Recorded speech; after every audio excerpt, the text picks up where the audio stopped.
I was grading papers, sipping dead coffee, when St. Mary's Hospital called. "Mr. Cross, I'm Dr. Chun. I'm sorry. Walter and Margaret Cross were pronounced dead at the scene. My grandparents, my real parents, the people who raised me, taught me work and word, cookies and carpentry. Gone.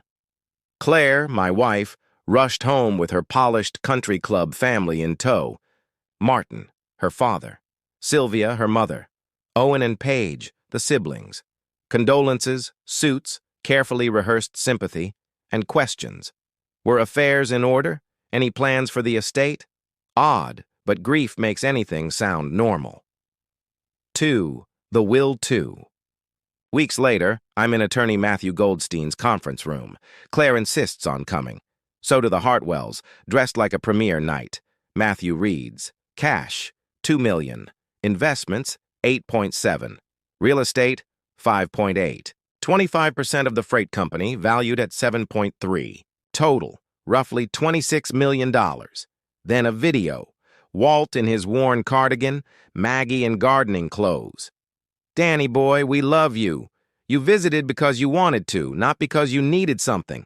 We're leaving everything to you. Use it to make the world a little better, not your bank account a little fatter." And then, very clearly, "We're leaving nothing to anyone else." Silence. Then Martin leans forward. "Daniel, you owe us for allowing you to marry our daughter. That money belongs to the family." Translation: sign it over. I didn't. That night they tossed my life into garbage bags and kicked me out. 3. Keys, coffee, and a war room. I drove to the only place that felt real, my grandparents' house. The porch light, still on. Matthew had already given me the keys. Morning comes with coffee and allies. Matthew, the old-school lawyer with a folder full of receipts. Carlos, the groundskeeper, loyal as bedrock. Dorothy, the housekeeper, 5 feet of steel with a casserole and a ledger. Rosa, Grandpa's business partner, handshake like a vice and a briefcase full of plans. Security footage appears. The day after the funeral, Martin and Sylvia wandering the house, valuing jewelry and art. Dorothy opens a shoebox of decades of receipts. Rosa lays down company records of years of family pressure. It's all documented. Text from Owen. "We're coming tomorrow with our lawyer to take what belongs to us. Don't try to stop us."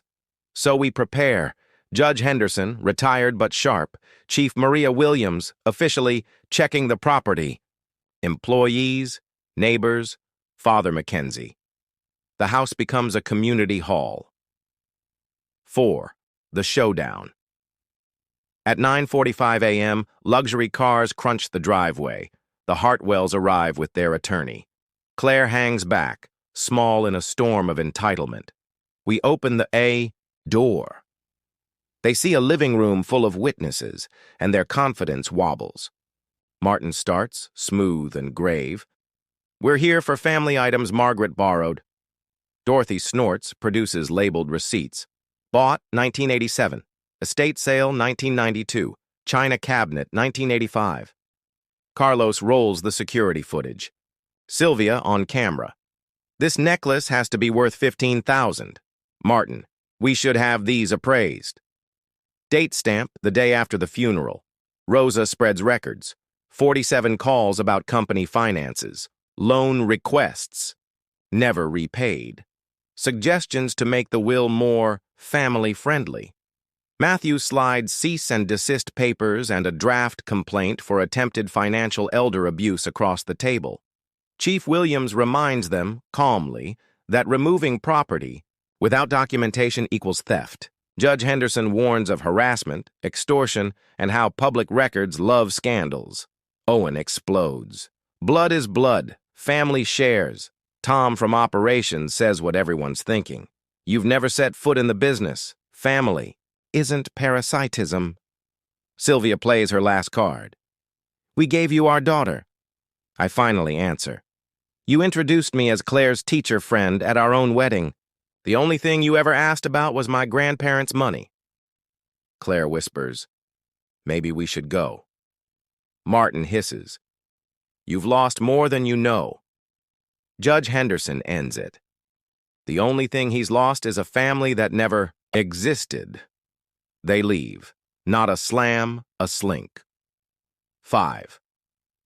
The next 6 months' life doesn't turn into fireworks. It turns into mornings, coffee in Walt's old percolator, Carlos fixing things that don't need fixing, Dorothy writing casserole instructions, Matthew handling filings, Rosa guiding the company, my classroom full of kids rolling their eyes at Napoleon jokes.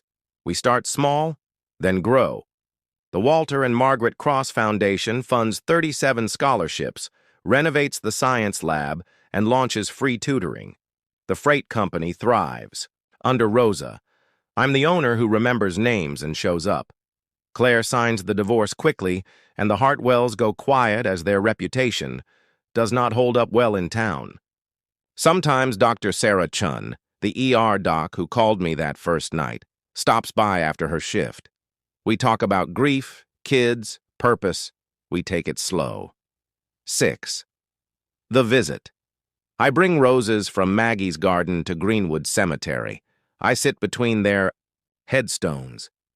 I tell them about the lab, the scholarships, the employees' new benefits. I tell them Claire tried one last opportunity. I didn't answer. You didn't just leave me money, I say. You left me a map, people to trust, work worth doing. The wind moves the oak leaves. For a second I hear Walt. About time, Danny boy. I stand. Foundation meeting at 10. Parent-teacher conference at 2. Same house, same town, same teacher, new mission. It was never about the cash. It was about carrying forward their values, with a little more fuel in the tank. The Hartwells taught me what to walk away from. Walt and Maggie taught me what to walk toward. And that finally feels like home.